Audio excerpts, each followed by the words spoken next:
আসসালামু আলাইকুম সবাইকে স্বাগত জানাচ্ছি এআর নিউজ বিডি চ্যানেলে। বিশ্বজুড়ে মোড়লগিরি করা যুক্তরাষ্ট্র এবার বাংলাদেশের দিকে কড়া নজর দিয়েছে। গত ৩০শে জুলাই বিশাল এক টোপ নিয়ে ঢাকায় পা রাখেন ট্রাম্পের বিশেষ দূত। ১ আগস্ট পর্যন্ত চলা এই সফরের আসল টার্গেট ছিল একটাই, যে কোনো উপায়ে এই অঞ্চল থেকে চীনকে একেবারে হটিয়ে দেওয়া। মুখে বিনিময় আর উন্নয়নের মিষ্টি বুলি আবড়ালেও প্রধানমন্ত্রীর কার্যালয়ে সেই গোপন বৈঠকে দেওয়া বিশাল এক অফারের কথা কি মনে আছে? এত বড় অফারের আড়ালে লুকানো যুক্তরাষ্ট্রের এই ফাঁদে কি পা দেবেন প্রধানমন্ত্রী তারেক রহমান? বেজিংয়ের লোভনীয় প্রজেক্টগুলো বাদ দিয়ে তারেক রহমান কি ট্রাম্পের কথায় সায় দেবে? এদিকে বাংলাদেশ আর যুক্তরাষ্ট্রের এই নতুন মাখামাখি দেখে রীতিমতো ঘুম হারাম হয়ে গেছে নয়াদিল্লির। ট্রাম্পের গোপন অফার আর চীনের ছাপ সব মিলিয়ে তারেক রহমানের পরবর্তী মাস্টার স্ট্রোক কী হতে যাচ্ছে, এই প্রশ্ন এখন সর্বত্র ঘুরপাক খাচ্ছে। এই পুরো ঘটনার ভেতরের আসল রহস্য জানতে হলে আমাদের একটু পেছনের দিকে তাকাতে হবে। গত ৩০শে জুলাই সকালে তেজগাঁও প্রধানমন্ত্রীর কার্যালয়ের সামনে এসে থামে একটি নামি দামি কালো গাড়ি। গাড়ি থেকে নামলেন ডোনাল্ড ট্রাম্পের অত্যন্ত বিশ্বস্ত এবং দক্ষিণ ও মধ্য এশিয়া বিষয়ক বিশেষ দূত সার্জিও গোর। ১ আগস্ট পর্যন্ত চলা এই জটিকা সফরে আসলে টেবিলে কি হয়েছিল তা নিয়ে রাজনৈতিক মহলে এখন বিশাল জ্বর উঠেছে।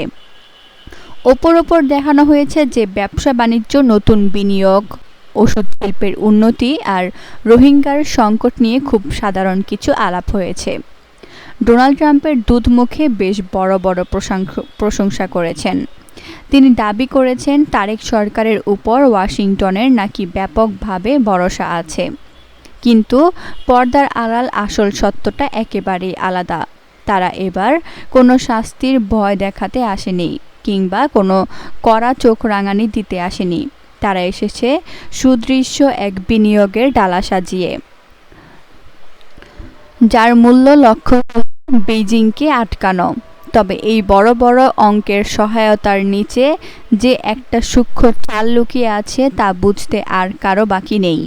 ট্রাম্প প্রশাসনের আসল উদ্দেশ্য হলো তারেক সাহেব যেন বেইজিং এর সাথে কোনো গভীর সম্পর্ক না জড়ান। তারা চায় ঢাকা যেন চীনের তৈরি করা বলয় থেকে সম্পূর্ণ দূরে থাকে এবং নিজেদের নিরাপত্তা দূরত্ব বজায় রাখে। এ কারণে ওয়াশিংটন এবার কোনো কড়া শর্ত না দিয়ে বরং নরম সুরে একটু কথা বলেন। ওয়াশিংটনের এই হঠাৎ গা ঘেঁষার চেষ্টার পেছনে কিন্তু আরও একটা মস্ত বড় কারণ আছে। সেই কারণটা জানতে হলে জুনের সে গরমের দিনে বেইজিং এর দিকে আপনাকে তাকাতে হবে। দায়িত্ব নেয়ার মাত্র কয়েক মাসের মাথায় চীন সফরে গিয়েছেন প্রধানমন্ত্রী তারেক রহমান। সেখানে চীনের শীর্ষ নেতা শি জিনপিং এর সাথে তার বেশ লম্বা একটা বৈঠক হয়। সেই বৈঠকে বেজিংয়ের পক্ষ থেকে তিস্তা নদীর মহাপরিকল্পনা এবং মংলা বন্দরের আধুনিকায়নের মতো মেগা প্রজেক্টের প্রস্তাব দেওয়া হয়। মূলত তারেক সরকারের জন্য দেশের ভেতরের অর্থনৈতিক চাকা সচল করা এবং নতুন কর্মসংস্থান তৈরি করা এই মুহূর্তের সবচেয়ে বড় চ্যালেঞ্জ। আর ঠিক এই সুযোগটাই পুরোপুরি কাজে লাগাতে চাইছে চীন। তারা এই খেলায় নিজেদের বেশ চতুর খেলোয়াড় হিসেবেই মাঠে নামিয়েছে। পশ্চিমা দেশগুলোর মতো তারা লম্বা সময় ধরে কোনো ফাইল আটকে রাখে না কিংবা কঠিন শর্তের জালে চক্কর কাটায় না। বেজিং এক প্যাকেজের নগদ টাকা এবং আধুনিক প্রযুক্তি দুটোই একসাথে নিয়ে হাজির হয়। তারেক সরকার এখন দ্রুত কাজ এগিয়ে নেওয়া দরকার। আর চীন ঠিক এই জায়গাতেই একটা বড় টোপ ফেলেছে। কিন্তু সেই জিনপিং এর এই বিশাল উদারতার পেছনেও একটা বড় মাপের কাজ করছে। তাদের আসল নজর শুধু রাস্তাঘাট বা ব্রিজে নয়, বরং বঙ্গোপসাগরের চাবির উপর। বাংলাদেশের মতো একটা ছোট্ট দেশ, যার এক পাশে বিশাল ভারত আর অন্য পাশে অস্থির মায়ানমার, এমন একটা জায়গা বেজিংয়ের কাছে দক্ষিণ এশিয়ার দাবার বোর্ডে একদম অমূল্য এক কুটি। কারণ একটু দূরেই আছে ভারত মহাসাগরের খুব দরকারি কিছু নৌপথ। তাই ঢাকা যদি তাদের সাথে হাত মেলায়, তবে তারা খুব সহজেই অঞ্চলে নিজেদের বিশাল একটা প্রভাব তৈরি করে ফেলতে পারবে। বেইজিং যখন তিস্তা আর মংলা বন্দর নিয়ে বাংলাদেশের সঙ্গে বড় চুক্তি করতে যাচ্ছে, ঠিক তখন নয়াদিল্লির বুকে রীতিমতো কাঁপন ধরে গেছে। ভারতের ব্যর্থতার কারণে তিস্তা নদীর জল বন্টন চুক্তি বছরের পর বছর ধরে শুধু আটকেই আছে, কাজের কাজ কিছুই হয়নি। এখন যদি চীন এসে বিশাল অর্থ আর প্রযুক্তি দিয়ে তিস্তা প্রজেক্ট সফল করে তোলে, তবে এই অঞ্চলে ভারতের পুরনো মাতব্বরি তো একেবারেই শেষ হয়ে যাবে। শুধু তাই নয়, মংলা বন্দরের আশেপাশে যদি বেইজিংয়ের কোনো দীর্ঘমেয়াদী আস্তানা তৈরি হয়, তবে সেটা সরাসরি মোদি সরকারের নাকের ডগায় বসে তাদের জন্য মস্ত বড় ভয়ের কারণ হয়ে দাঁড়াবে। এই ভেবেই দিল্লি এখন মারাত্মকভাবে হাঁসফাঁস করছে। 2024-এর আগস্টে সে রাজনৈতিক পালাবদলের পর দিল্লির চেনা ছক একদম ধূলিসাৎ হয়ে পড়েছে। এখন তারা এক চরম উভয় সংকটের মধ্যে হাবুডুবু খাচ্ছে। মোদির সরকার এখন একই সাথে দুই নৌকায় পা দিয়ে ডাবল গেম খেলার চেষ্টা করছে।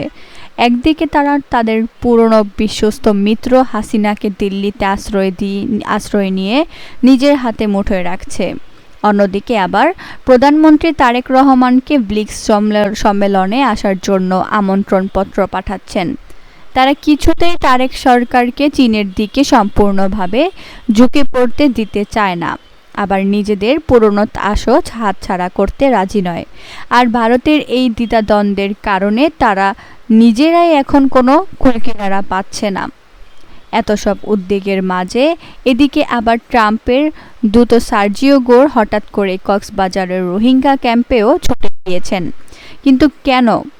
হপুর উপর দেখলে এটাকে একটা খুব সাধারণ মানবিক সফর বলে মনে হতে পারে, কিন্তু এর ভেতরে রয়েছে এক গভীর রাজনৈতিক ছক। কক্সবাজার এখন কেবল আশ্রিত মানুষের থাকার জায়গা নয়, এটি এখন বড় শক্তিগুলো চোখ রাখার এক প্রধান ঘাঁটিতে পরিণত হয়েছে। ওখানকার সাধারণ মানুষের চরম দুঃখ কষ্টকে সামনে রেখে পরাশক্তিগুলো নিজেদের আখের গোছাতে ব্যস্ত। সীমান্তের ঠিক ওপারে মায়ানমারে এখন জান্তার সরকারের সাথে সশস্ত্র বিদ্রোহীদের তুমুল লড়াই চলছে। রাখাইন রাজ্যের নিয়ন্ত্রণ কার হাতে থাকবে তা নিয়ে প্রতিদিন নিয়ম পাল্টাচ্ছে। আর এই রাখাইন অঞ্চলে চীনের বড় ধরনের অর্থনৈতিক স্বার্থ জড়িয়ে আছে। পাশেই বয়ে চলা বঙ্গোপসাগর, যা যুক্তরাষ্ট্রের সামগ্রিক ইন্দো প্যাসিফিক পরিকল্পনার জন্য অত্যন্তই দরকারি। ওয়াশিংটন খুব ভালো করে বুঝে গেছেন, এই এলাকায় বেইজিং একবার নিজেদের শক্ত অবস্থান তৈরি করে ফেললে তাদের প্রভাব সবচেয়ে বড় ধাক্কা খাবে। তাই তারা চীনের সাথে পাঙ্গাতে কক্সবাজারের দিকে কড়া নজর রাখছে। এসব ঘটনার কারণে তারেক সরকারের সামনে এখন 3টি আলাদা প্রস্তাবের খাম জমা পড়েছে।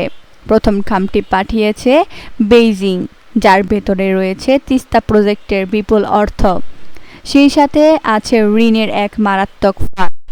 দ্বিতীয় খামারটি এসেছে ওয়াশিংটন থেকে, যার ভেতরে আছে বিশাল বড় বাজার ও বাণিজ্যের সুবিধা, কিন্তু বিনিময়ে তাদের নিরাপত্তা বলয় অংশ নেওয়ার অলিখিত ছাপ রয়েছে। আর শেষ খামটি হলো নয়াদিল্লির, যার মধ্যে আছে চিরস্থায়ী সীমান্ত, বাণিজ্য ও যাতায়াতের সুবিধা, কিন্তু তার সাথে জড়িয়ে আছে এদেশের মানুষের দীর্ঘদিনের পুঞ্জীভূত ক্ষোভ ও তীব্র অবিশ্বাস। এই 3 শক্তির রেষারেষিকে যদি তারেক সাহেব বুদ্ধি খাটিয়ে ব্যবহার করতে পারেন, তবেই বাংলাদেশের আসল লাভ।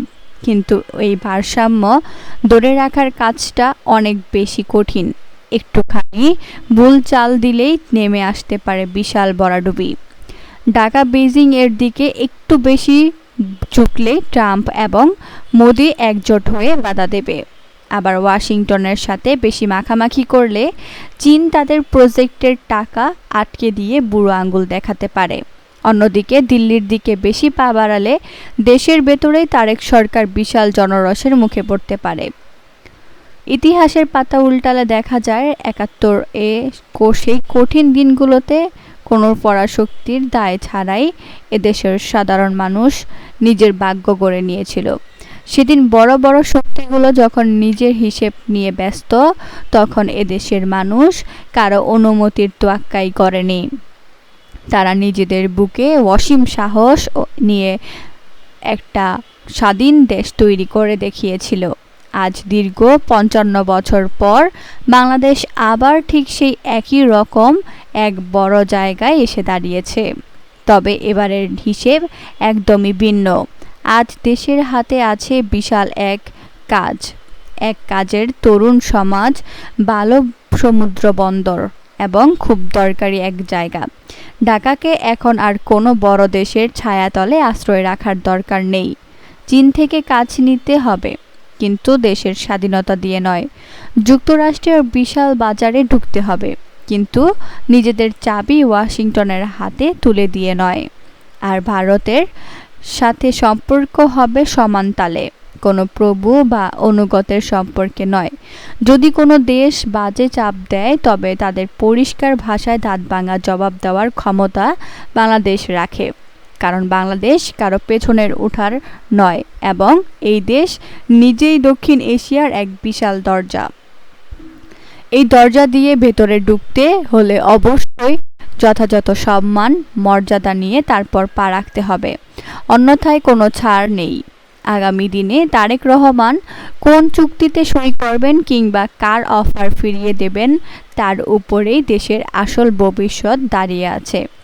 বাংলাদেশ কি সত্যিই নিজের আসল ক্ষমতা বুঝতে পেরেছে, নাকি অন্য কোনো রাজনীতি ইতিমধ্যেই বাংলাদেশের ভাগ্যের প্রথম পাতা লেখা হয়ে গেছে? এর উত্তর হয়তো সময় বলে দেবে। আজ এখানেই শেষ করছি। সবাই ভালো থাকুন, সুস্থ থাকুন। আল্লাহ হাফেজ।